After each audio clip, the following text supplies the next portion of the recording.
शंका समाधान। बोलिए श्रवण संस्कृति उन्नायक प्रातः स्मरणीय संत शिरोमणि परम पूज्य 108 आचार्य गुरुवर विद्यासागर जी महामुनिराज की जय जय जय। बोलिए गुणायतन प्रणेता संघ का समाधान प्रवर्तक भावना योग प्रवर्तक प्रखर वक्ता परम पूज्य 108 मुनिवर श्री प्रमाण सागर जी मुनिराज की जय जय जय। परम पूज्य 108 मुनिवर श्री अरह सागर जी मुनिराज की जय जय जय। प्रिय बंधुओं, जैसा कि आप लोग को विदित ही है कि शाश्वत सिद्ध क्षेत्र सम्मेद शिखर जी की ओर बढ़ते हुए गुरुचरण अभी सतना के अध्यात्म नगरी में विराजित हैं और आज का संघ का समाधान का कार्यक्रम इसी सतना नगरी के पावर हाउस मैदान स्थित भव्य पंडाल में आयोजित है।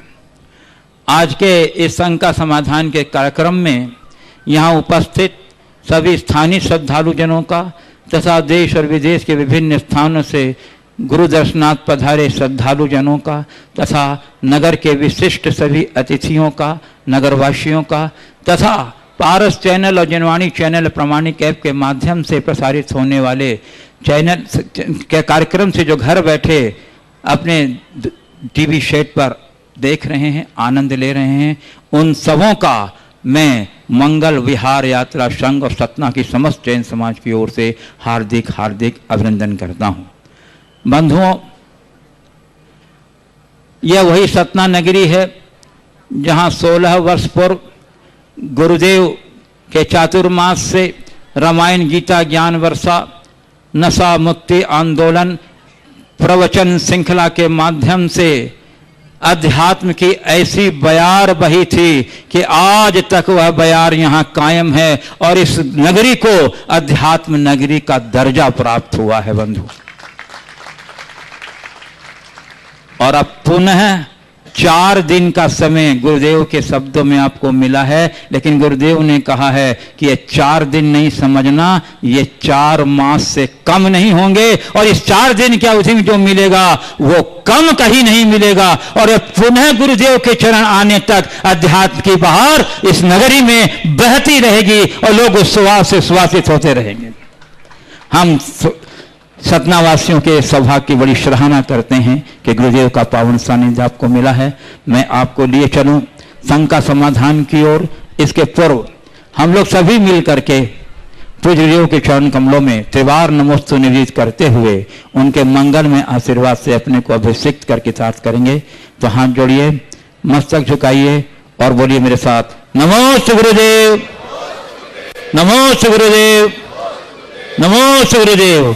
बोले मुनिवसी प्रमाण सागर जी महाराज की, मुनिवसी रह सागर जी महाराज की। बंधुओं, अत्यंत प्रसन्नता है कि आज हमारे बीच गुरु चरणों के अनन्य भक्त और गुणायतन से विशेष रूप से जुड़े हुए डॉक्टर राजेश जैन जो यहाँ के हार्ट स्पेशलिस्ट हैं, वो यहाँ उपस्थित हैं।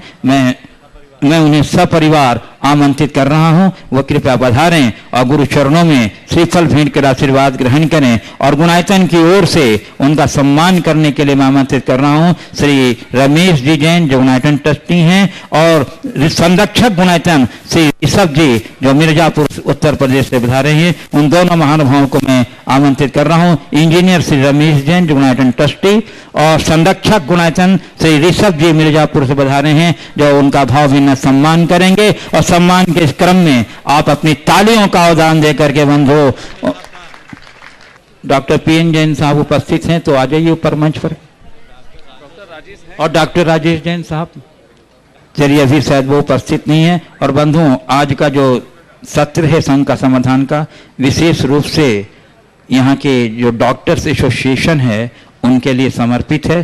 तो मैं इस संघ का समाधान कार्यक्रम का शुभारंभ डॉक्टर्स एसोसिएशन के अध्यक्ष श्री प्रवीण श्रीवास्तव से आमंत्रित कर रहा हूं। मैं आमंत्रित कर रहा हूं श्री प्रवीण श्रीवास्तव जी को जो ऑल इंडिया मेडिकल एसोसिएशन के अध्यक्ष हैं। और उसके बाद तैयार रहेंगे AIMA के vice president doctor Rakesh Jain. Munishri के चरणों में नमन करता हूं। मेरा प्रश्न आपके लिए प्रश्न नहीं है। मैं ये चाहूँगा कि आप पूरे चिकित्सा समुदाय का, मेरी चिंता का और चिकित्सा जगत की जो चिंता आज हो रही है उसका मार्गदर्शन करें। आज के परिवेश में या पहले जो चिकित्सकों को प्यार, सम्मान और विश्वास मरीजों से, मरीजों के परिजन से, समाज से मिलता था, वो वर्तमान में कम हो रहा है। इस बारे में हम सब चिंतित हैं। कृपया हमारा मार्गदर्शन करें। देखिए, बहुत ही गंभीर विषय आपने उठाया है।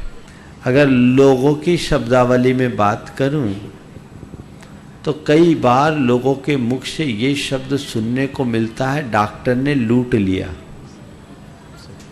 ये शब्द पूरे चिकित्सा जगत पर एक बहुत बड़ा सवाल खड़ा करता है। ऐसा क्यों हो रहा है? चिकित्सा आज महंगी हुई है, चिकित्सा का स्तर बढ़ा है, लेकिन उसके पीछे की भावना बिगड़ गई। पहले चिकित्सा को सेवा की पर्याय के रूप में देखा जाता था, वर्तमान में चिकित्सा एक इंडस्ट्री हो गई। और जब चिकित्सकों की तरफ से कई बार ऐसी बातें प्रकाश में आती है कि मरणोपरांत भी व्यक्ति को वेंटिलेटर पर रखा गया, ये घटनाएं आती, अफवाह नहीं, यथार्थ है। और ये भी विडंबना, ये सब प्रायः बड़े अस्पतालों में होता है। तो ऐसी हरकतें पूरे चिकित्सक समाज की छवि को बिगाड़ती है। मानता हूं आज भी बहुत से ऐसे चिकित्सक हैं जो मसीहा बनकर लोगों की सेवा करते हैं, और इस तरह की हरकत करने वाले कतिपय लोग ही हैं। अनावश्यक जांचें, गैर जरूरी सर्जरी, जरूरत से ज्यादा दवाइयां एक अच्छे चिकित्सक के लक्षण नहीं है, और ऐसा हो रहा है। उसके पीछे भी एक बड़ा कारण है। उसका कारण यह है कि चिकित्सक को चिकित्सक बनने में कई करोड़ रुपया लगाने पड़ते हैं। 1-1.25 करोड़ में एमबीबीएस, उसके बाद 1-2 करोड़ पीजी में लगते होंगे। कितने लगते हैं आप ही लोग जानते होंगे, मैं नहीं मानता, मुझे नहीं मालूम कितने लगते हैं डॉक्टर साहब। हाँ, 2-1 तो लग जाते होंगे ना। देखो, उसके बाद अगर नर्सिंग होम खोलना, अपना खुद का अस्पताल बनाना है, तो 5-7-10 करोड़ रुपया लगाओ। कहाँ से लाओ? बैंक से लो। बैंक ने लोन दिया, आपने बिल्डिंग खड़ी करके अस्पताल खोल दिया, अब ब्याज का मीटर घूमना शुरू हो गया। मेरे एक संपर्की हैं, उसके मित्र का अस्पताल है। उस व्यक्ति ने कहा, महाराज जी, मेरा मित्र मुझसे कहता मैंने अस्पताल खोल के बड़ा पाप कर लिया। तो क्यों? बोले 22,000 रुपया रोज की मेरी किस्त है, जब तक 3 ऑपरेशन नहीं कर लेता तब तक चैन नहीं पड़ती। बात समझिए, 22,000 रुपया रोज की किस्त जिसको भरनी है, तो वो तो पहले 3 ऑपरेशन करना खोजेगा ही ना। तो फिर जरूरी हो गैर जरूरी, आओ काटो और काम करो। ये एक बड़ी अव्यवस्था है, इसमें प्रतिस्पर्धी वातावरण बन गया। पहले डॉक्टर ज्यादातर ओपीडी चलाते थे, अस्पताल कम थे। अब ओपीडी में बैठने वाले डॉक्टर कम हो गए, अस्पतालों की ओर भागने लगे। तो मैं आप सबको एक सलाह दूंगा, अगर आप चाहते हो कि चिकित्सा के पेशे में जुड़े रहकर हम सेवा का कार्य कर कुछ पुण्यार्जन करे और जीवन को कलंकित करने से बचाएं, तो अस्पताल तभी खोलना जब तुम्हारे गांठ में दाम हो। बैंक का पैसा लेके मत खोलना। ब्याज की चिंता से मुक्त होकर के करना, क्योंकि आप भी गृहस्थ हो, बाल बच्चे हैं, अपना घर बेच के तो संसार नहीं चलाओगे। तो फिर तो आप पेशेंट को पेशेंट के रूप में कहां देखते हो, क्लाइंट के रूप में देखना शुरू कर देते हो। तो उससे बचिए। आप कम कमा कर ज्यादा खुश रहोगे, ज्यादा कमाने की चाह में जीवन को बर्बाद करने की अपेक्षा। दूसरा, अपने क्लिनिकल एक्सपीरियंस का पूर्ण फायदा उठाएं, उतनी ही जांचें कराएं और उतनी ही दवाइयां दें जितनी की जरूरी है। मेरे संपर्क में कई ऐसे लोग हैं जिनकी पैथोलॉजी लैब है, वो बोलते हैं महाराज 40 से 50% तो डॉक्टर को देना पड़ता है। मैं सच बोल रहा हूं या नहीं, बोलो, है ना? क्या ये नैतिक है? अगर डॉक्टर को पैसा चाहिए तो अपनी फीस बढ़ा के लेना। ऐसी प्रवृत्ति जब तक रहेगी तब तक चिकित्सक जगत सम्मान कैसे पाएगा? उन्हें ये सोचना है। ये परिवर्तन किया जा सकता है। मेरे संपर्क में बहुत सारे ऐसे चिकित्सक हैं, उनमें आपके बीच बैठे हुए भी हैं, डॉक्टर पीएन जैन साहब बैठे हैं और सब हैं। मैं मानता हूं ये जो बातें कर रहा हूं मैं दूसरे चिकित्सकों की कर रहा हूं। सतना के सब बहुत अच्छे हैं। क्यों? इस बार चिकित्सकों के सम्मान में जोरदार तालियां बजाओ। और ऐसा आशीर्वाद देना चाहता हूं कि सतना के चिकित्सक सारे चिकित्सक जगत के अपवाद साबित हो जाए, एक उदाहरण बन जाए। ये प्रयास करना चाहिए।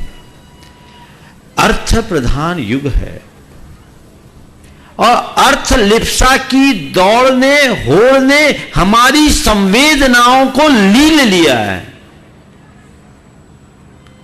और बढ़ती हुई संवेदनहीनता के परिणाम स्वरूप इस तरह के कृत्य हो जाते हैं। तो जो भी है इसे बदले और उत्तम चिकित्सा दे। मैं सभी चिकित्सक बंधुओं से कहता हूं एक बात और, आपकी पूरी पढ़ाई के क्रम में आपको अनेक बार डिसेक्शन करना पड़ा। आपकी शिक्षा के लिए अनेक निर्दोष जीवों का वध आपके हाथों हुआ कि नहीं हुआ?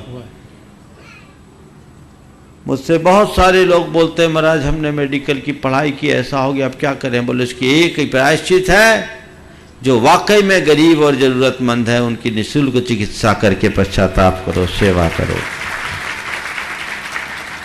उनके लिए मसीहा बनो और हिसाब से काम करो। ये तो बात चिकित्सकों के लिए हुई। चिकित्सा की प्रक्रिया बिल्कुल सही होनी चाहिए, उसमें औषधि भी है और मेडिकल फैसिलिटीज भी है, पैरामेडिकल फैसिलिटीज भी है। वो अत्याधुनिक हुई है तो महंगी भी है। आज एक से एक उत्तम से उत्तम जांचें हो गई। आज किसी भी बात की परीक्षण के लिए ज़्यादा कठिनाई नहीं है। तो चिकित्सा जितनी ऊंची होगी उसका दाम उतना अधिक लगेगा, लेकिन उसमें भी जितना बन सके अनावश्यक चीजें कम होनी चाहिए। और इन दोनों बातों को ठीक करने के लिए शासन को चाहिए, सरकार को चाहिए कि कुछ ऐसी नीतियां बनाए कि चिकित्सकों का पेट भी भरता रहे और सही चिकित्सा भी होते रहे। ये जवाबदारी सरकार की है। यद्यपि सरकार ने आयुष्मान भारत जैसी योजनाएं बनाई, पर मैं उसे नाकाफी समझता हूं। कायदे से चिकित्सा की जिम्मेदारी सरकार की होती है, जरूरत पड़े तो वो टैक्स और बढ़ा ले, पर ऐसी व्यवस्था दे कि साधारण से साधारण आदमी को भी 5 स्टार चिकित्सा मिल सके। ये काम होना चाहिए। देश की दुर्वस्था तब दूर होगी। अब चिकित्सु भी आजकल गड़बड़ करते हैं। वो डॉक्टरों के प्रति कृतज्ञता भरी दृष्टि नहीं रखते। मुझे याद है यही सतना में था, डॉक्टर राजेश जी आपकी बात दोहरा रहा हूं, मुझे याद है यही सतना में था तो कुछ लोग डॉक्टर साहब के अस्पताल में आके हंगामा किए थे। उस दिन डॉक्टर साहब ने व्यथित होकर भारी मन से मुझसे कहा था, महाराज मेरा मन तो कभी कभी ये करता है कि अपने बच्चों को डॉक्टर न बनाऊं, आजकल जी का जंजाल बन गया है। ऐसी दृष्टि रखोगे तो कोई चिकित्सक आगे नहीं आएगा। हर डॉक्टर गलत नहीं होता, हर बात को डॉक्टर की गलती के रूप में देखना भी ठीक बात नहीं है। चिकित्सक को डॉक्टर के प्रति कृतज्ञता भरा भाव रखना चाहिए, श्रद्धा भाव रखना चाहिए। एक बात ध्यान में रखना चाहिए कि कितना भी बड़ा डॉक्टर है, डॉक्टर केवल निमित्त होता है। डॉक्टर तुम्हारी चिकित्सा कर सकता है, पर तुम्हारी आयु को रोक पाना डॉक्टर के बस की बात नहीं है। इसलिए हर बात में डॉक्टर को आरोपी बनाना ठीक नहीं, और एक ही चश्मे से सभी डॉक्टरों को देखना भी ठीक नहीं।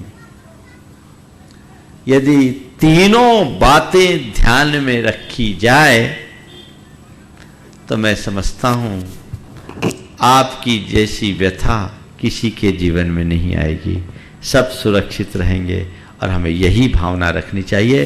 साथ ही चिकित्सकों से मैं ये और कहूँगा कि अपने रोगियों को वो मानसिक रूप से संतुष्ट करें,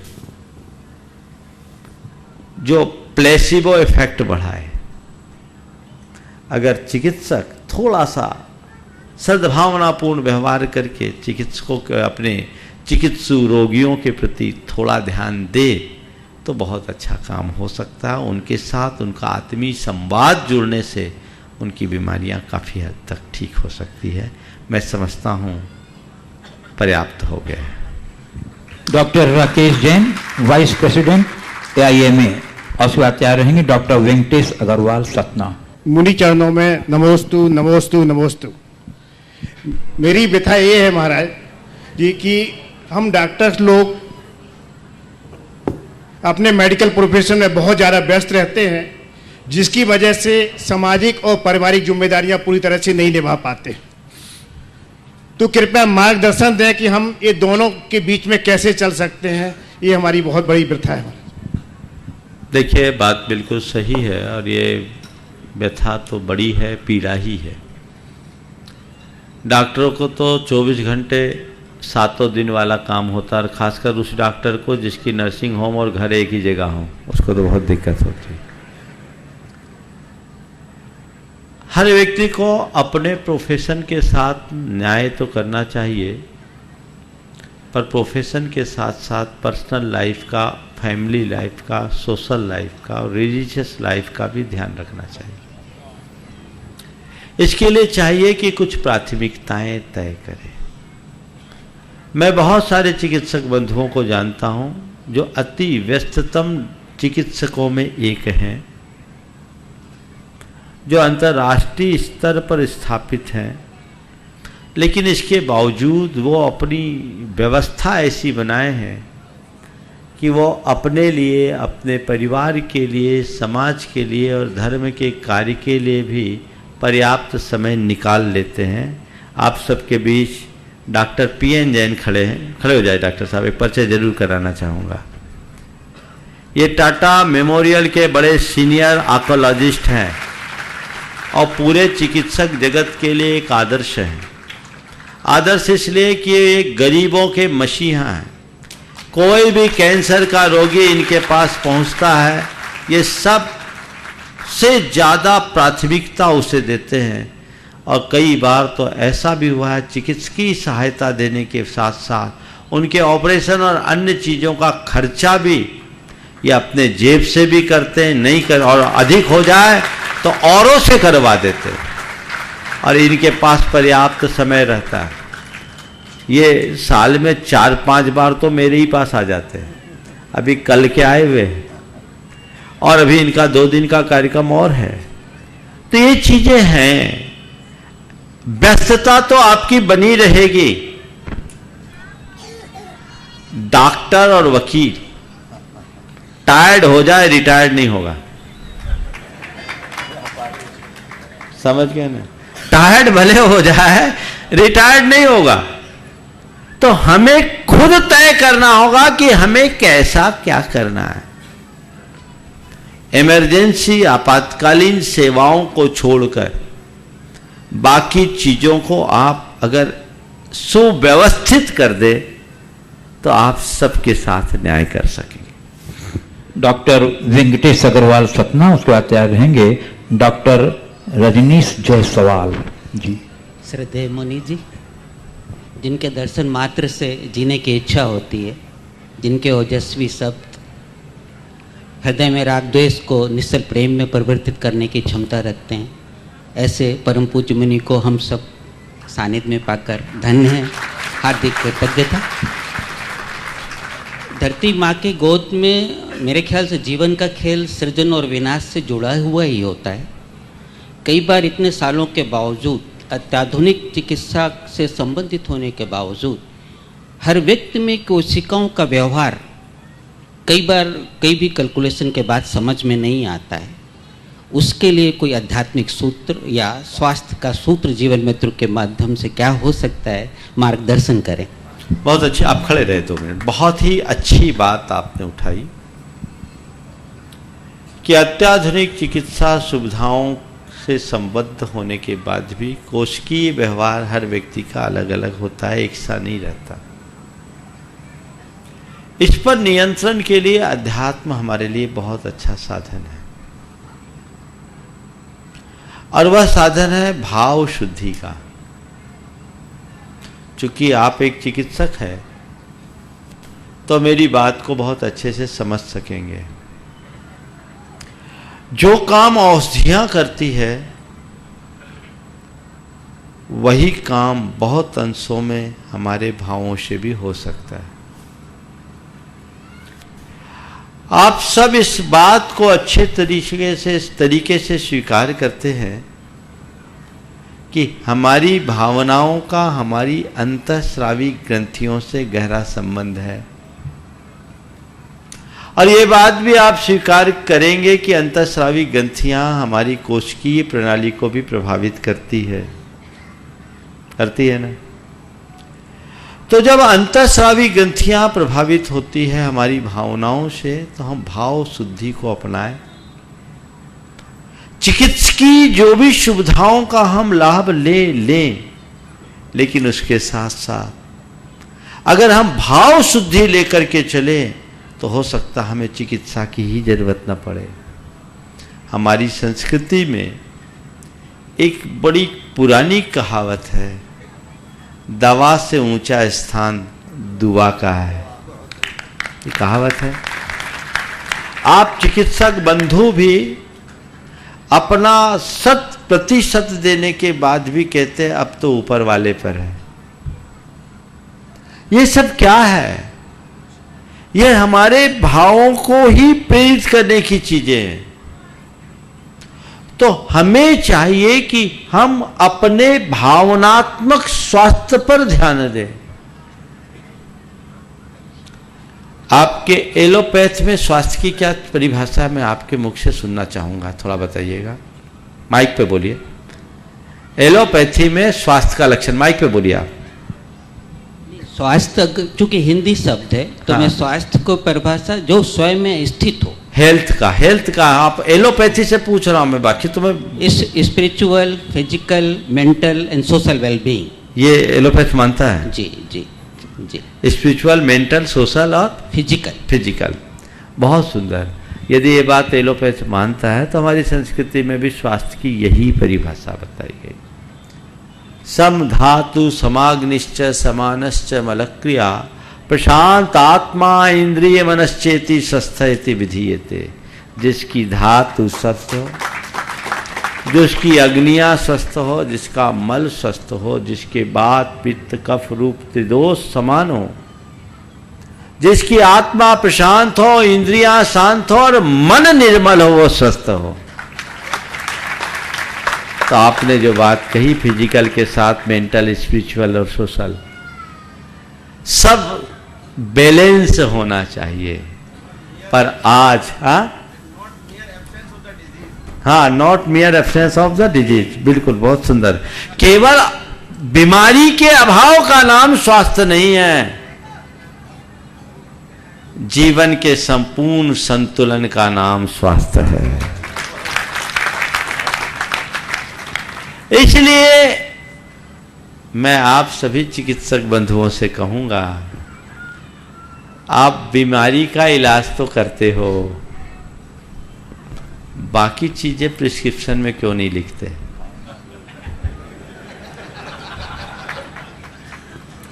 ये भी होना चाहिए ना। अगर चिकित्सक के प्रिस्क्रिप्शन में ये बातें समाहित होने लगे तो आज भी दवाइयां बहुत कम हो जाए।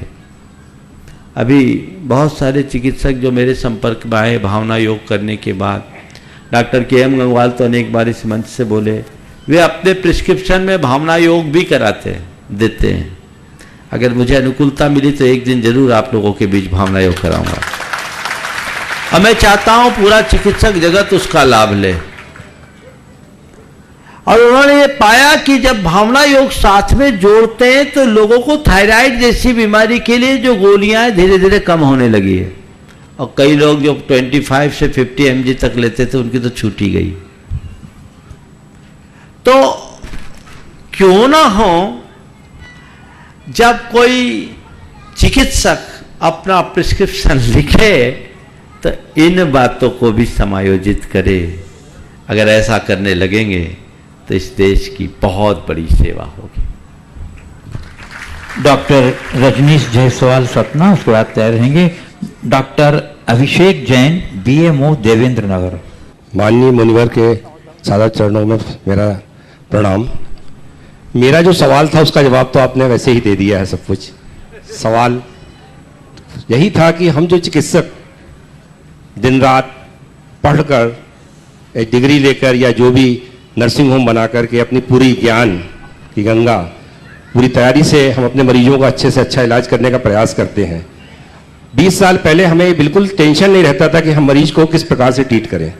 आज के परिवेश में हम ये देख रहे हैं कि जब भी कोई मरीज हमारे पास आता है, हम उसको जितने अच्छे से अच्छा ट्रीटमेंट दे सकते हैं, जितनी जल्दी से जल्दी ट्रीटमेंट दे सकते हैं, समस्त आधुनिक उपकरण के द्वारा जांच करने के बाद जो ट्रीटमेंट दे सकते हैं, वो देने के बाद भी कई बार रिजल्ट्स मरीज के भावनाओं के अनुकूल नहीं मिलता है। और उन परिस्थितियों में मरीज सारा का सारा दोषारोपण हम चिकित्सकों के ऊपर ही कर देता है। वो ये नहीं देखता कि उसने पहले से क्या तैयारी की, उसकी मरीज की कंडीशंस क्या है। इस कंडीशन को देखते हुए, और इमरजेंसी तो हम लोगों के पास हमेशा रहती है, 24 घंटे काम करना ही पड़ता है।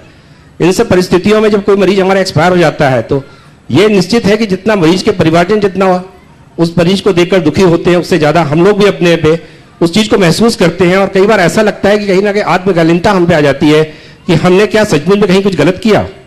और ऐसे में हमारा अपना जो चिकित्सकीय वो है व्यवसाय है, उसमें हम आत्मगिलता फील करने लग जाते हैं और निश्चित रूप से मानसिक रूप से बहुत आघात हम लोगों को मिलता है। साथ में समाज की तरफ से जो प्रार्थना है, जो दोषारोपण हम लोगों पे किया जाता है, और ये एक प्रक्रिया बन गई है कि किसी भी नर्सिंग होम में, कहीं भी हॉस्पिटल या डिस्ट्रिक्ट हॉस्पिटल में हो या कहीं पर भी हो, कुछ भी यदि दुर्घटना घटती है उसका 90% दोष सिर्फ चिकित्सकों के ऊपर दे दिया जाता है।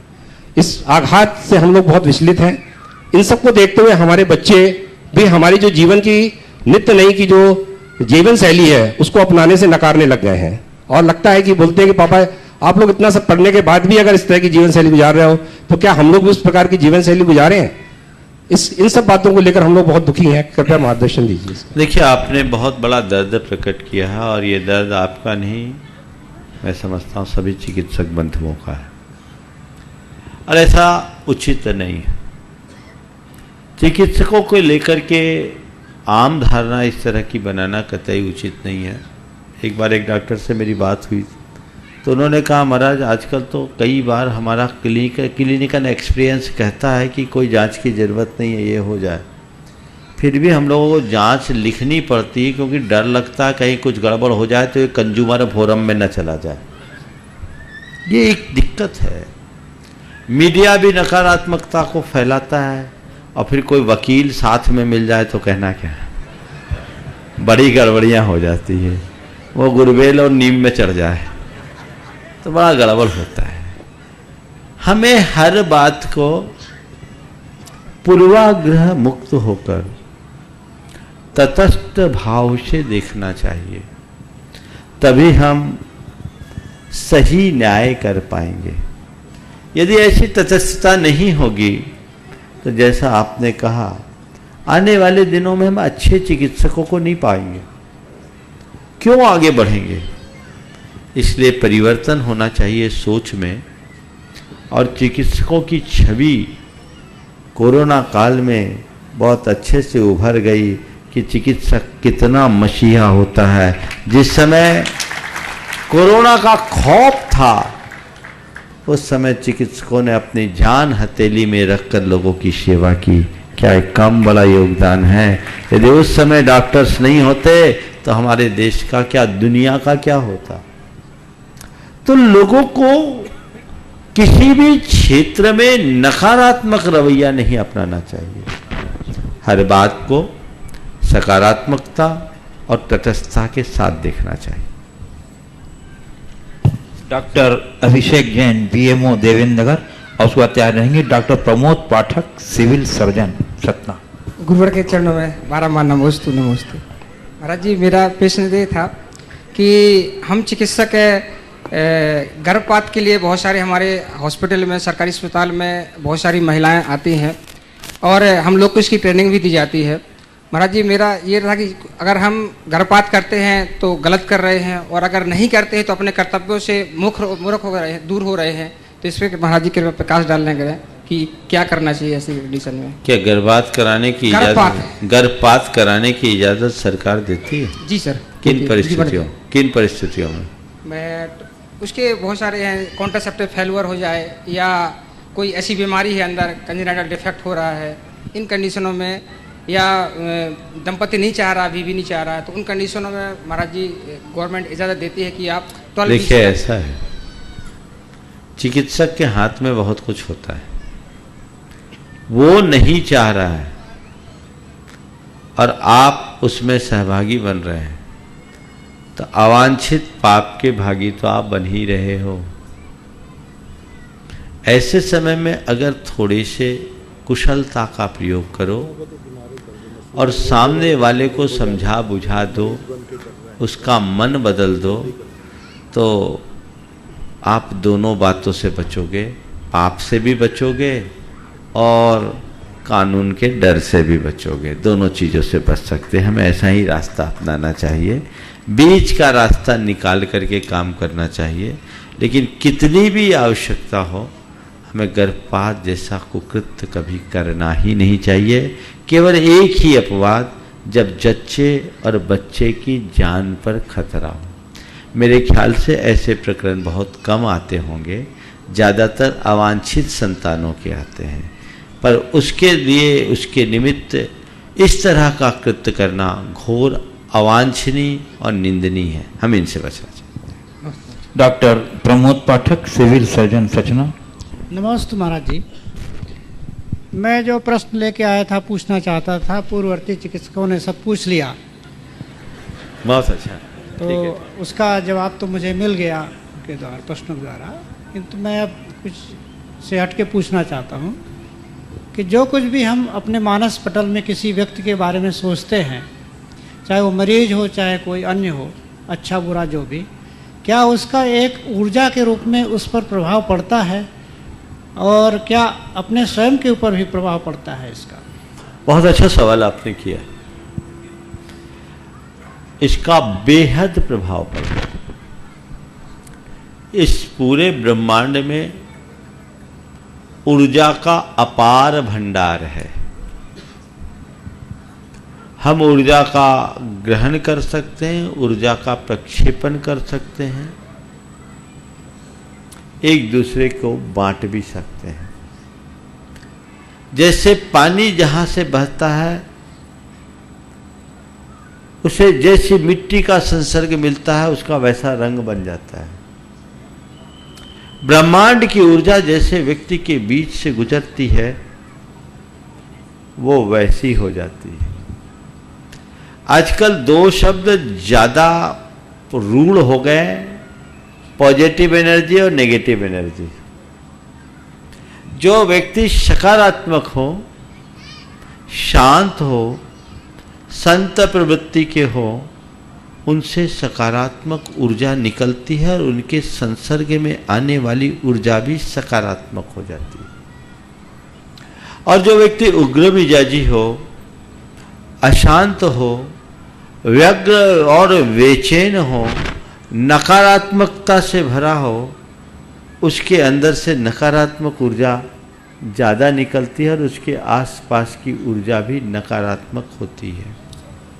और ये बात अनुभव सिद्ध भी है। हम किसी सत्पुरुष के सानिध्य में बैठते हैं तो क्या एहसास होता है, और किसी दुर्जन प्रकृति के व्यक्ति के निकट जाते हैं तो क्या आभास होता है। सबका अनुभव है। संतों के पास जाते हैं तो कैसा लगता है डॉक्टर साहब? बहुत अच्छा, अच्छा लगता है। और दूसरे तरह के व्यक्ति के पास जाएंगे तो अलग लगेगा। इसी तरह किसी भीड़ भाड़ वाले इलाके में जाएं तो अलग एहसास, और किसी पहाड़ की चोटी में विजन पहाड़ी पर जाएं तो वहां की सुखद वायु में अलग एहसास। ये सब इस बात का प्रमाण है कि हमारी ऊर्जा एक दूसरे से प्रभावित होती है और वह ऊर्जा एक दूसरे को प्रभावित भी करती है। समझ गए? तो हम यदि किसी के प्रति अच्छी भावना रखते हैं तो बहुत अंशों में वह सामने वाले का अच्छा कर सकती है। बुरी भावना करने से हम आसपास का वातावरण भी बुरा कर सकते हैं। इसलिए हमें चाहिए हम सारे जग की मंगल की कामना करें, खुद सकारात्मक बने और औरों को सकारात्मकता से भरें। चिकित्सकों की श्रृंखला के इस क्रम में मैं आमंत्रित कर रहा हूं यहाँ उपस्थित विप्रसिद्ध कैंसर रोग विशेषज्ञ डॉक्टर PN जैन मुंबई को। बंधुओं, कुछ समय पूर्व हमने आमंत्रित किया था डॉक्टर राजेश जैन साहब को, जो गुरुचरणों के अनन्य भक्त हैं और गुणायतन से बहुत ही विशेषता के साथ वो जुड़े हुए हैं। आज हमारे बीच उपस्थित हैं। मैं उन्हें आमंत्रित कर रहा हूं कि वे पधारें, गुरुवर के चरणों में सपरिवार श्रीफल भेंट के आशीर्वाद ग्रहण करें। और गुणायतन की ओर से उनके सम्मान के लिए मैं आमंत्रित कर रहा हूं श्री गुणायतन ट्रस्टी श्री रमेश जैन इंजीनियर और गुणायतन के संरक्षक श्री ऋषभ जी जैन मिर्जापुर को, और साथ में वीरेंद्र जैन मालथौन जो गुणायतन ट्रस्टी हैं और देवोदय महासंघ के महामंत्री हैं, और श्री संजय जी गोधा जो धनबाद से पधारे हैं गुणायतन ट्रस्टी, वो भी आ जाएं। हमारे डॉक्टर राजेश जी का चिकित्सीय व्यवस्था से पेशा से जुड़े होने के बावजूद भी वो गुरु चरणों के बड़े अनन्य भक्त हैं और समय निकाल करके बराबर जाया करते हैं। एक बार जोरदार करतल अभिनंदन कर दीजिए बंधुओं, इनके सम्मान में, इनकी भावना के सम्मान में, गुरु चरणों के प्रति जो इनके निष्ठा है उसके सम्मान में उनके तालियों से ग्रहण कर दीजिए। और सम्मान कर रहे हैं हमारे श्री रमेश जी जैन इंजीनियर जो अध्यक्ष हैं सतना जैन समाज के, गुणायतन ट्रस्टी हैं, ऋषभ जी मिर्जापुर जो संरक्षक हैं गुणायतन के, हमारे श्री संजय जी गोधा जो धनबाद झारखंड से पधारे हैं, वीरेंद्र जी मालथौन जो देवोदय महासंघ के महामंत्री गुणायतन के ट्रस्टी हैं।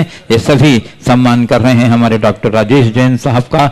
और उनके महिला सदस्यों के सम्मान के लिए सुमन जी को मैं आमंत्रित कर रहा हूं। सुमन जी मिर्जापुर आ जाएं और आप सम्मान के क्रम में अपनी तालियों का अवदान देते रहे बंधु। यह इनकी भावना का सम्मान है, इनके गुरु परिजनों के प्रति निष्ठा, गुणायतन के प्रति जो इनका अनुराग है, लगाव है, उसका सम्मान है। ऐसे लोगों को अपने बीच पाकर के सतना के समाज बड़ी गौरवान्वित है। गुणायतन परिवार भी आपसे जुड़कर अपने आप को बहुत उपकृत मानता है बंधु।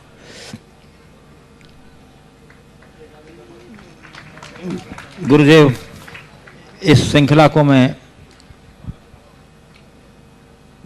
सम्मान क्रम चल रहा है।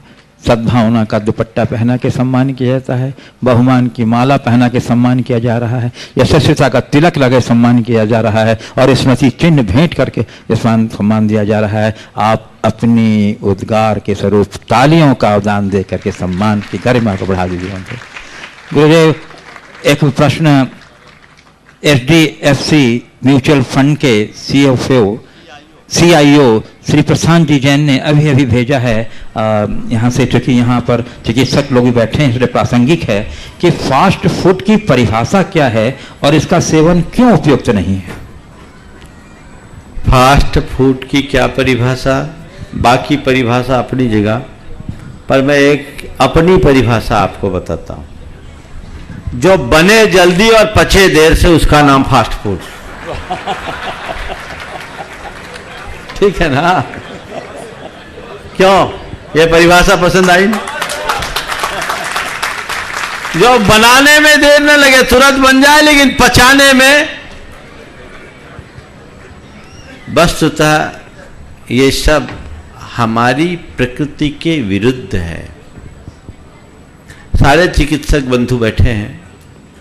फास्ट फूड मोटापा, मधुमेह और हृदय रोग का एक विशेष कारण है। मैं सही बोल रहा हूं कि नहीं बोल रहा? यह अंतर्राष्ट्रीय स्तर पर चल रहा है। अमेरिका जैसी जगह में तो मोटापा से फास्ट फूड का संबंध जुड़ जाने के कारण आजकल फास्ट फूड के विरुद्ध एक अभियान जैसा चल गया है। इसलिए लोगों को चाहिए वे सात्विक भोजन ले, ऐसा भोजन करे कि जिसे पानी खाने के बाद ऊर्जा मिले, उसे पचाने में ऊर्जा न लगाना पड़े। ये ध्यान लोगों को रखना चाहिए। यद्वा तद्वा चीजों के सेवन से हमारे शारीरिक, मानसिक और भावनात्मक तीनों प्रकार के स्वास्थ्य पर गंभीर असर पड़ता है। इसलिए इनसे बचना चाहिए और भोजन वही करना चाहिए जो सात्विक होने के साथ साथ सुपाच्य भी हो। इन बातों को ध्यान रखें। डॉक्टर से खत्म हो। आज तो पूरा सेशन डॉक्टरों को ही दे दिया जाए, और अगर किसी को पूछना है तो एक दो नाम ले लो। दीजिए। अब अपना नाम बोल के आप वहीं से प्रारंभ कर दीजिए। स्वामी जी के चरणों में प्रणाम करता हूँ। मेरा नाम डॉक्टर विपिन दुबे है।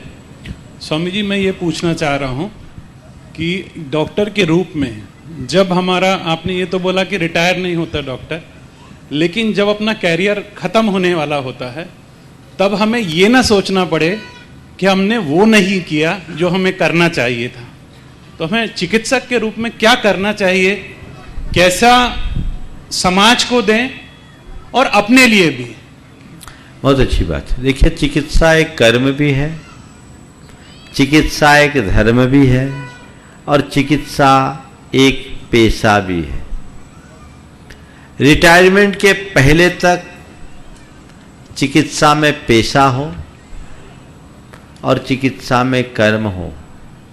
रिटायरमेंट के बाद चिकित्सा मेरा धर्म बन जाए, जीवन संतुलित हो जाए। समझ गए? और डॉक्टर परम श्रद्धेय आचार्य मुनिदेव को मेरा चरण स्पर्श। मैं डॉक्टर राकेश अग्रवाल, शिशु रोग विशेषज्ञ सतना में हूँ। मेरे दो शंकाएं हैं। पहली चिकित्सा समुदाय से संबंधित है। पहली जो व्यथा है हमारी कि हम चिकित्सक सभी का इलाज करते हैं, सभी को सुखी स्वस्थ रहने की कामना करते हैं, पर जो सर्वे देखे गए हैं उसमें जो चिकित्सक की औसत आयु है एक सामान्य व्यक्ति की आयु से कम है। आखिर ऐसा क्यों है? और दूसरी जो व्यथा हमारी है, मैं शिशु रोग विशेषज्ञ हूँ और आज ही मेरे पास एक केस आया कि बच्चे को दाने निकले थे, बुखार आ रहा था, 10 दिन से बच्चा बीमार से पीड़ित था। उनके घर के, उनके गांव के सभी लोगों को उन्होंने दिखाया और उन लोगों ने ये डिसाइड किया कि बच्चे को माता जी है और इसका कोई इलाज नहीं करना चाहिए। अक्सर हमने अपने शिशु चिकित्सा में ये पाया है कि कई प्रकार की भ्रांतियाँ हमारे समाज में हमारे पेरेंट्स के अंदर रहती हैं, जिसकी वजह से चिकित्सक तक जब तक केस आते हैं तब काफ़ी बिगड़ जाते हैं। और अक्सर ऐसा पाया गया है कि शिशु स्वास्थ्य में डॉक्टर को छोड़ के बाकी सभी डॉक्टर्स हैं, सब अपना इलाज वहाँ से प्रारंभ करते हैं और कब क्या करते हैं कैसा करते हैं बहुत डिफिकल्ट होता है। तो ऐसा क्यों है कि डॉक्टर को छोड़ के बाकी सारी बातें मानी जाती हैं और डॉक्टर की नहीं? प्लीज़, धन्यवाद। देखिए, बात आपने दो रखी। पहली बात तो आयु कम क्यों है। देखिए, मुझे ज़्यादा तो नहीं पता, पर बचपन में एक बुजुर्ग व्यक्ति मुझसे कुछ कहा करते थे, जिनके गोद में मैं खेला, बड़े अनुभवी व्यक्ति थे। वो कहा करते थे, अब बात कितनी सही है ये तो आप लोग तय करेंगे, लेकिन आज संदर्भ में बात रखता हूँ। वो कहते थे डॉक्टर, वकील और पुलिस, इन तीनों के पास हाय का पैसा होता है।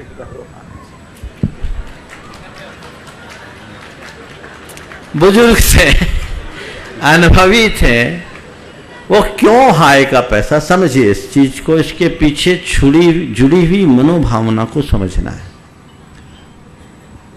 डॉक्टर के पास कोई जाना नहीं चाहता, जाना पड़ता है। पुलिस के पास कोई जाना नहीं चाहता, जाना पड़ता है। और वकील के पास कोई जाना नहीं चाहता, जाना पड़ता है। उसमें उसे जो रुपए देने होते हैं वो मन मार कर देने होते हैं।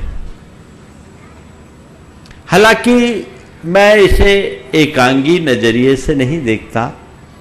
बचपन में जब वो बोलते थे तो मैंने तय कर लिया था जीवन में कुछ भी बनूं, पर डॉक्टर, वकील और पुलिस तो नहीं बनूंगा। लेकिन अब सोचता हूं अगर ऐसा ही सब सोच ले तो मामला गड़बड़ हो जाएगा, क्योंकि समाज को डॉक्टर की भी जरूरत है, वकील की भी जरूरत है और पुलिस की भी जरूरत है। लेकिन ये एक बड़ा कड़वा सच है, यहां देना पड़ता है, देता नहीं। अगर इस बातों पर गंभीरता से विश्लेषण किया जाए तो कुछ न कुछ कारण जुड़ेंगे। यह अन्वेषण का विषय है कि चिकित्सकों की औसत आयु कम क्यों है। आज मैं पहली बार सुन रहा हूं कि चिकित्सकों की औसत आयु आमजनों से कम है, वो भी एक चिकित्सक के माध्यम से सुन रहा हूं तो बात प्रमाणिक होगी। इंटरनेशनल है, तो इससे रहस्य का विषय है, इस पर शोध होना चाहिए। यहां बैठे बैठे एक बात मेरे मन में आ रही है, वो ये जिसे हमारे शास्त्र भी समर्थन देते हैं। हालांकि पूरे दावे के साथ तो मैं नहीं कह सकता, लेकिन एक संभावना दिखती है। चिकित्सक नित्य मरीजों को बहुत निकट से देखते हैं और उनके आंखों के सामने मृत्यु की घटनाएं ज्यादा घटती है। उस मृत्यु के काल में घटनाएं घटने से उनके अंदर कुछ संक्लेश का भाव आता है, क्योंकि कोई की मृत्यु देख करके मन में प्रसन्नता तो होती नहीं।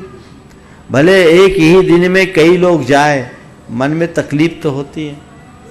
हमारे शास्त्रों में एक बात कही गई कि संक्लेश आयु कर्म की उदीर्णा का निमित्त है, यानी मन में संक्लेश की अधिकता हो तो हमारी आयु असमय में झरने लगती है। एक कारण ये बताया। दूसरी बात, यदि कोई देह का परित्याग करता है तो उस समय हमारे शास्त्रों में एक बात आई कि हमारे शरीर के परमाणुओं का बहुत तेजी से परिशातन होता है। मैं सिद्धांत की बात कर रहा हूं, हमारे सिद्धांत ग्रंथों में यह बात लिखी है और आपके प्रश्न से अभी मेरे मानस में आ रही, यद्यपि इस पर अभी और चिंतन अपेक्षित है। तो शरीर के परमाणुओं का जब परिशातन अधिकता से होता है तो वो परमाणु आपके शरीर के परमाणु को प्रभावित करते होंगे, और ये आप चिकित्सक बंधुओं की आयु की क्षीणता का एक निमित्त बन सकता है।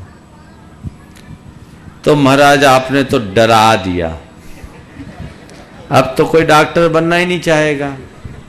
मैं आप सबसे कहता हूं डॉक्टर बनो और डटकर इलाज करो, और सब बनो। आज समाज को चिकित्सकों की बहुत जरूरत है, क्योंकि आज रोज नई नई बीमारियां खड़ी हो रही है। उनसे लोहा अगर कोई ले सकता है तो केवल डॉक्टर ही ले सकता है।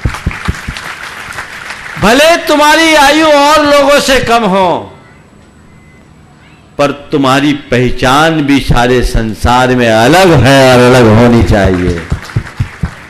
महत्वपूर्ण ये नहीं है कि हम कितना जिए, महत्वपूर्ण ये है कि हम कैसे जिए, अच्छे से जिए। अल्प आयु लेकर के भी हम सब कुछ कर सकते हैं। किसी की ये 2 पंक्तियां बड़ी सार्थक है। किसी की 4 दिन की जिंदगी में, किसी की 4 दिन की जिंदगी 100 काम करती है, किसी के 100 बरस की जिंदगी में कुछ नहीं होता। तो हम ऐसा करें कि 100 काम। और कोई चिकित्सा जगत से? सर जी, मुनि जी, हमारा दूसरा प्रश्न था। दूसरा प्रश्न क्या था, फिर से याद दिला। कि आज हमारे समाज में, क्योंकि यह प्रश्न हमारी चिकित्सा, शिशु चिकित्सा से बहुत संबंधित है, और आपके माध्यम से याद आ गया मुझे। आपके माध्यम से मैं समाज को जागृत करवाना चाहता हूँ कि जो हमारे घर में आज हर कोई डॉक्टर है, डॉक्टर के अलावा, क्या ये कहाँ तक उचित है? देखिए, मैं आप लोगों से कहता हूँ अंधविश्वासों का बिल्कुल हमें शिकार नहीं होना चाहिए, अंधविश्वासों में विश्वास नहीं करना चाहिए। हमें जितनी मेडिकल एड है जहाँ तक संभव उसका प्रयोग करना चाहिए, नहीं तो कई बार प्रकरण बिगड़ जाते हैं और लोग अनपेक्षित विपत्ति के पात्र बन जाते हैं। आपने बिल्कुल ठीक ध्यान केंद्रित कराया है, इस पर हमें ध्यान देना चाहिए। एक बात और याद आ गई, अभी एक प्रश्न आया था स्पिरिचुअल ट्रीटमेंट के संबंध में, आपने पूछा था। एक बात मैं आपके इस प्रसंग में सब लोगों से कहना चाहता हूँ। एक शिशु रोग विशेषज्ञ मेरे से मिले, उनकी करीब 25 साल पुरानी प्रैक्टिस थी। एक दिन चर्चा में मैंने ऐसे चर्चा की कि डॉक्टर साहब, आप 25 साल से प्रैक्टिस कर रहे, मेरी आदत है मैं जब लोगों से बात करता हूं तो बहुत सारी चीज़ें उनसे सीखने की दृष्टि से भी पूछ लेता हूं, अध्ययन करता हूं। मैं लोगों से बात नहीं करता, लोगों का अध्ययन करता हूं। तो मैंने उनसे पूछा, डॉक्टर साहब आप 25 साल से शिशु रोग विशेषज्ञ के रूप में काम कर रहे हो, आपको भी लगभग इतने साल हो गए होंगे। मैंने उनसे एक सवाल किया कि 25 सालों में बच्चों की बीमारी की स्थिति में क्या परिवर्तन आपने देखा? उन्होंने एक बहुत रहस्य की बात कही जो आज मैं सर्व समाज के बीच रखना चाहता हूँ। उन्होंने कहा, महाराज जी आज से 25 वर्ष पहले, आज से 10 साल पुरानी बात बोल रहा हूँ, मैंने आज से 35 साल पीछे चले जाना। उन्होंने कहा, महाराज आज से 25 वर्ष पहले जब मेरे यहाँ कोई पेशेंट आता, बच्चा आता, तो बच्चे के साथ उसकी माँ और दादी आती।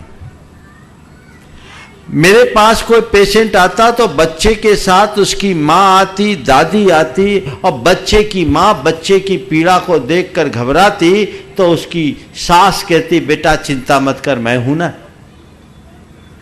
बेटे चिंता मत कर, मैं हूं ना। और महाराज जी 25 साल बाद अंतर ये आया कि अब बच्चे के साथ उसकी दादी नहीं आती, उसकी माँ आती और उसका पिता आता है। बच्चे की बीमारी को देखकर माँ घबराती है तो पिता कहता है, चिंता क्यों करती है, टॉप का डॉक्टर है, बढ़िया अस्पताल है, सब ठीक हो जाएगा। अभी पूरी बात सुनो। उन्होंने जो बात को आगे बढ़ाकर आज जिसकी वजह से मैं कोट कर रहा हूं वो रेखांकित करने योग्य बात है। उन्होंने कहा, महाराज अंतर ये है, पहले जो हमारा बच्चा 3 दिन में ठीक होता था आज उसी को 10 दिन लग जाते हैं। कारण क्या है? मां का जो भावनात्मक संबल मिलता था आज वो खो रहा है। अब पिता के पास डॉक्टर है, औषधीय समय नहीं है। मैं ये उत्तर उस संदर्भ में दे रहा हूं जो आपने पूछा था। तो हमें लोगों के स्पिरिचुअल को ध्यान में रखना चाहिए। समाज में एक बहुत बड़ा बदलाव होने लगा है और इससे भी अनेक प्रकार की विकृतियां घटित होने लगी है, इसका हमें ध्यान रखना चाहिए। विधायक अत्यंत प्रसन्नता है, आज हमारे बीच स्थानीय विधायक श्री सिद्धार्थ कुशवाहा जी यहाँ उपस्थित हैं। मैं उन्हें आमंत्रित कर रहा हूँ और उसके बाद मैं आमंत्रित करूंगा यहाँ उपस्थित रोटरी क्लब सतना के श्री गोपाल धूप जी को। हाँ बोलिए। मुनि श्री के चरणों में सत सत नमन। मैं असल में अपने प्रश्न तो कल पूछ लिया था और आज सिर्फ जिस काम में हम लोग कार्यरत हैं समाज सेवा में, और जनप्रतिनिधि के दिमाग में एक दुविधा होती है, क्योंकि बहुत सारे लोग सीधे चले आते हैं न्याय की उम्मीद लेके कि हम जाएंगे और हमें तत्काल वहाँ से न्याय मिलेगा या लाभ मिलेगा। तो कई बार दुविधा हो जाती है कि हम जवाब दें या ना देते हैं तो लोग रूठ जाते हैं, और ऐसी स्थिति में हम लोगों को क्या करना चाहिए, कैसे निर्णय लेना चाहिए। और देखिए, एक किस्सा सुना देता हूँ। एक आदमी साहित्यकार था, वो अपने एक राजनेता, उसका मित्र एक राजनेता था, मंत्री था, उससे मिलने के लिए गया। बहुत दिन बाद गया तो नेता ने कहा तुम अचानक आए हो, आज मेरे दौरे का दिन है, चलो साथ में बैठो, गाड़ी में कुछ दौरा भी करना है। तो 5-7 जगह गया दौरे पे, जहाँ जहाँ गया लोग लंबी लंबी फाइलें ला करके दे रहे हैं, सब जगह अलग अलग ज्ञापन और मेमोरेंडम दिया जा रहा है, और वो अपने पीए को इशारा करता जा रहा है, ये करो वो करो, ये करो वो करो। अब वो साहित्यकार ठहरा, देखा ये तो बड़ी गजब की जिंदगी है। करीब 7-8 घंटे बाद जब घर लौटा तो उसके मित्र ने पूछा, भैया तुम्हारा रोज का ही काम? बोले हाँ रोज का काम है। बोले सुबह से शाम तक लोगों की यही सुनते? बोले हाँ यही सुनते हैं। बोले घर आके क्या करते हो? बोले कुछ नहीं, सबसे पहले कान से अपना ठप्पा निकालता हूं।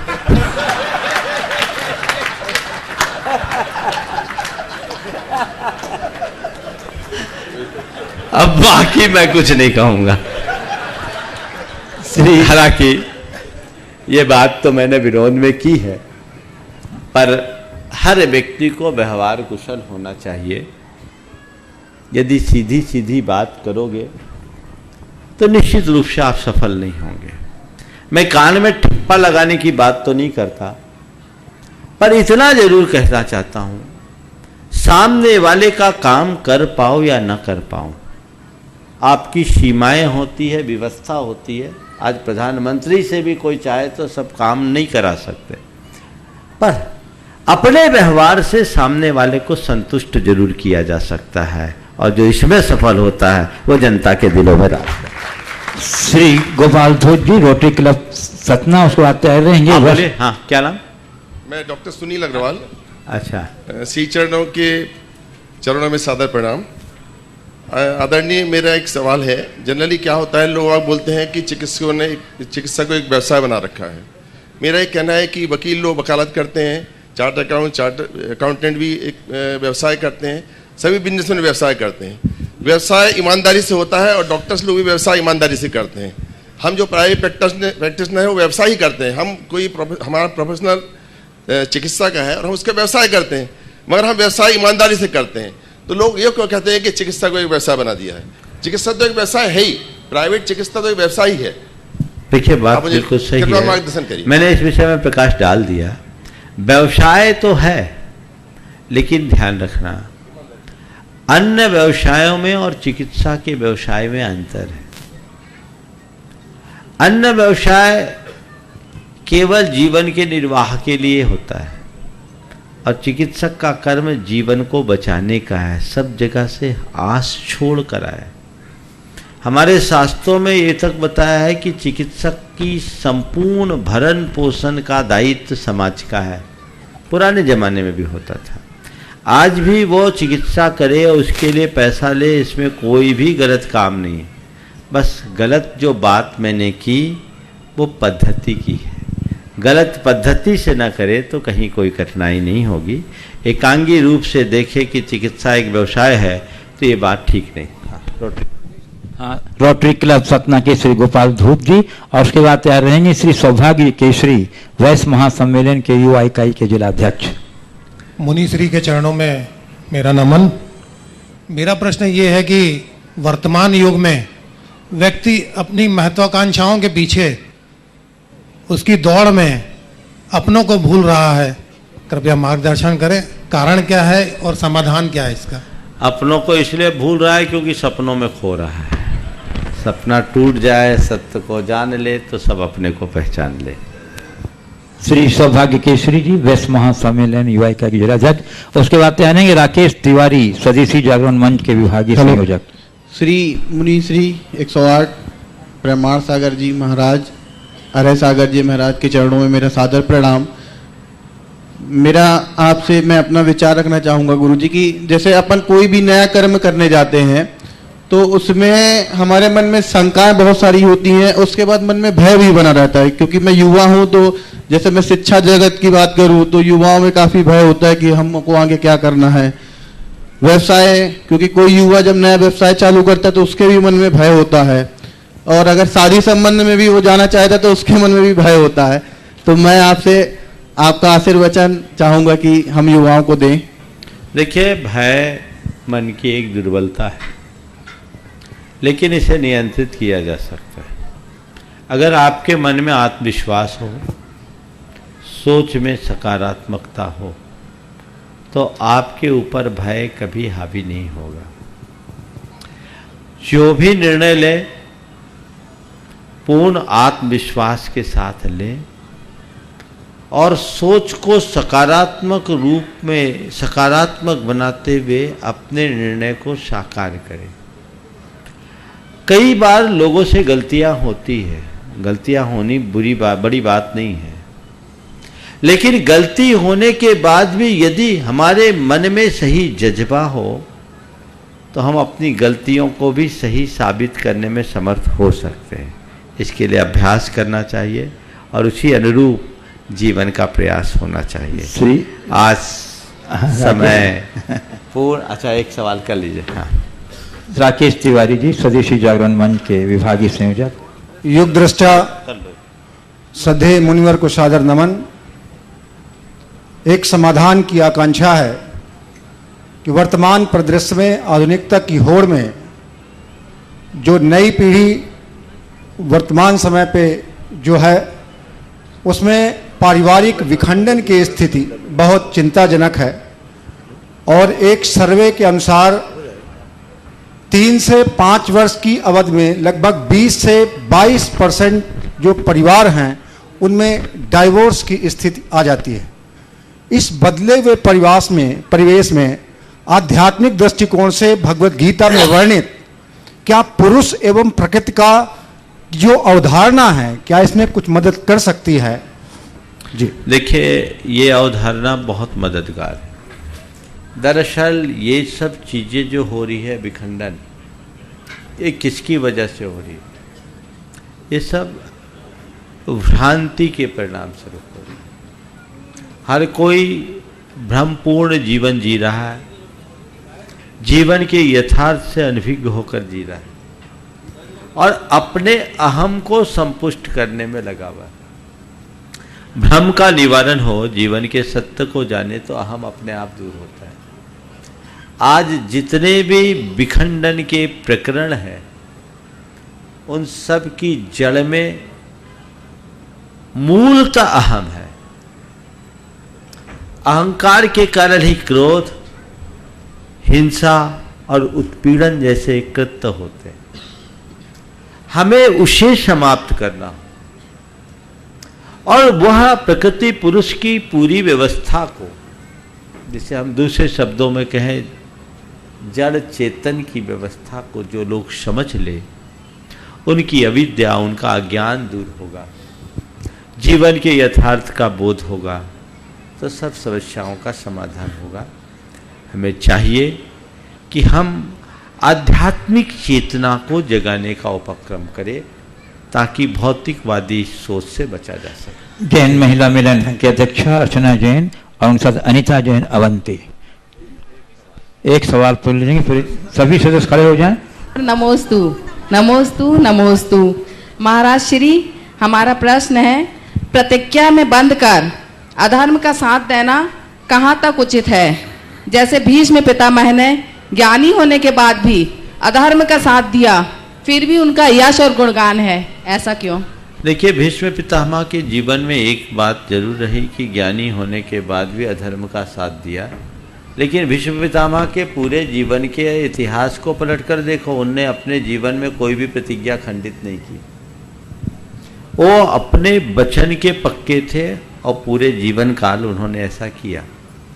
हालांकि बाद में उन्होंने स्पष्ट भी किया कि उस समय मुझे बोध नहीं हुआ क्योंकि मैं अन्याय का धन खाया हुआ था।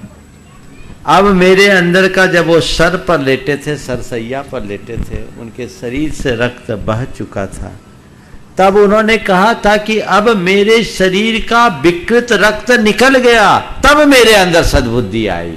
तो यह इस बात का प्रमाण है कि अच्छे व्यक्ति भी गलत अन्न से अपनी बुद्धि भ्रष्ट कर लेते हैं, इसलिए हमें अपने खान पान पर भी ध्यान रखना चाहिए। चलिए, एक सुधीर जी। नमोस्तु महाराज श्री, नमोस्तु। सुधीर जी कटनी, जो भारतवर्षीय दिगंबर तीर्थ क्षेत्र कमेटी के पूर्व अध्यक्ष हैं। नमोस्तु गुरुवर। डॉक्टरों के सत्र में एक मरीज को भी प्रश्न करने का हक मिलना चाहिए। जरूर जरूर जरूर जरूर। गुरुवर, हमने भावनाओं के बहुत से रंग देखे हैं, लेकिन कल की आगवानी में मेरी इस सतना में जो इंद्रधनुषी 7 रंग देखे, उनसे आपके चरण पखारने का मन होता है सारे सतनावासियों की तरफ से। गुरुवर, यहां शरीर के डॉक्टर मौजूद हैं, यहां मन के डॉक्टर मौजूद हैं, यहां धर्म के डॉक्टर मौजूद हैं, लेकिन जिस व्यक्ति का आध्यात्मिक संतुलन बिगड़ रहा है, वो मरीज आपसे प्रश्न करना चाहता है। गुरुवर, सतना मेरी कर्म भूमि रही है। यही मैंने अपने यौवन में यहीं से व्यवसाय सीखा, यहीं से धर्म सीखा, यहीं से कर्म सीखा। कर्म धारा के ऊपर ज्ञान धारा, ये दोनों की जुगलबंदी भी मैंने सतना से सीखी। लेकिन गुरुवर, क्या बताएं, जैसे जैसे सफेदी बढ़ती गई, विकलताओं की गठरी का बोझ सिर पे बढ़ता गया। इस दर्द की दवा सिवाय संतों के, सिवाय गुरुओं के अलावा और कहीं नहीं है। बताइए, इस गठरी के बोझ को हम कैसे कम करें? नमोस्तु। कुछ नहीं, बड़ा सरल सा उपाय है। गठरी के बोझ के लिए कुछ नहीं करना, मुट्ठियां बांध करके बोझ को उखाड़ फेंकना है, काम करता है। अब क्या हो गया, इतना ही में तो काम हो जाएगा, है ना? हाँ, वैकेंसी निकल जाएगी, चिंता मत करना। नमस्ते गुरु। हाँ, मैं आमंत्रित कर रहा हूँ हिंदू पर्व समन्वय समिति के प्रमुख श्री उत्तम बनर्जी जी को। नमोस्तु गुरुवर। आज तो बड़ा आनंद का माहौल रहा और प्रथम प्रश्न के जवाब में पूरा माहौल गंभीर हो गया था और अंतिम प्रश्न के समाधान में पूरा माहौल बड़ा उत्साहजनक हो गया है। और समाज के अंदर इस प्रकार से जो समाज की चिकित्सा है महाराज, जो समाज के मन में जो भेदभाव है, यह इसकी चिकित्सा होना जरूरी है। और क्योंकि मैं ऐसे मंच का प्रतिनिधित्व करता हूं कि जिसने हम लोगों ने 15-16 वर्ष से पूरे समाज को एक करने का प्रयास किया है, फिर भी अभी एक समाज का बहुत बड़ा वर्ग है जो पहले कष्ट में था, उसका कष्ट दूर करने का प्रयास बहुत हुआ, पर वो फिर भी विद्रोही अभी हो रहा है। तो ये ऐसा वर्ग कि जिनके निश्चित रूप से हजारों वर्ष तक उन्होंने एक अस्पृश्यता की मार झेली है, उनको हृदय से लगाने के लिए समाज कैसा बनना चाहिए, यह एक मेरा प्रश्न है, कृपया समाधान बहुत अच्छी करें। बात आपने की है और बहुत गंभीर बात है। हमें समाज के हर व्यक्ति का सम्मान करना चाहिए। ये सब चीज़ें ऊपर की है, हमें भीतर की बात समझना चाहिए। हमारे गुरुदेव कहते हैं, सीप का नहीं मोती का, दीप का नहीं ज्योति का सम्मान करना चाहिए। मैं बात को दोहरा रहा हूं, सीप का नहीं मोती का और दीप का नहीं ज्योति का सम्मान करना चाहिए। मनुष्य जन्म से न तो महान होता है न नीच होता है, उसके कर्म ही उसे महान बनाते हैं और कर्म ही उसे नीच बनाते हैं। पतित से पतित प्राणी भी अपना रूपांतरण कर पावन बन सकता है। पावन क्या, वो परमेश्वर भी बन सकता है। जीवन के सत्य को समझना चाहिए और सर्वव्यापी दृष्टि रखनी चाहिए। जब हम अद्वैत की दृष्टि से देखते हैं तो सब में तो एक सी आत्मा है। और भगवान महावीर कहते हैं, आया तुला पयाशु, सबको अपने समान देखो। किसी को ऊंचा और किसी को ओछा देखने की प्रवृत्ति ठीक नहीं। समाज में बदलाव आना चाहिए। किसी को नीच दृष्टि से देखने की जगह नीच कर्म से ऊपर उठने का प्रयास करना चाहिए। आज समाज में इसकी जरूरत है और हम सबको ऐसी ही सामाजिक चेतना जगाने की कोशिश करनी चाहिए जो सामाजिक समरसता को उद्घाटित कर सके। पर विडंबना है, आजकल सब बातों का राजनीतिक प्रयोग होने लगा है। वो नहीं होना चाहिए। ये मानवीयता से जुड़ी हुई बातें हैं और इन्हें हमें उदात्त मानवीय दृष्टि से ही देखना चाहिए।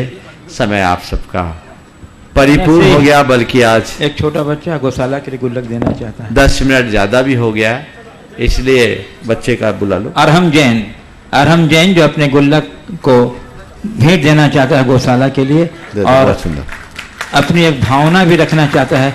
बस रख दो, प्रश्न नहीं, रख दो। चलो, इस प्रकार आज के सत्र को परम पूज्य गुरुदेव के चरणों में नमन अर्पित करते हुए विराम दूंगा। ब्रह्मचारी भैया जी कल के कार्यक्रम की सूचना आपको देंगे।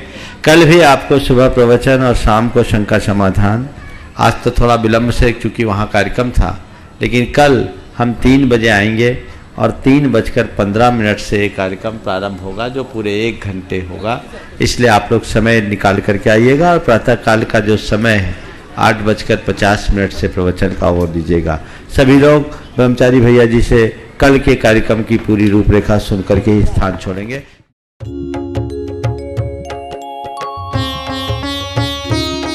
शंका समाधान।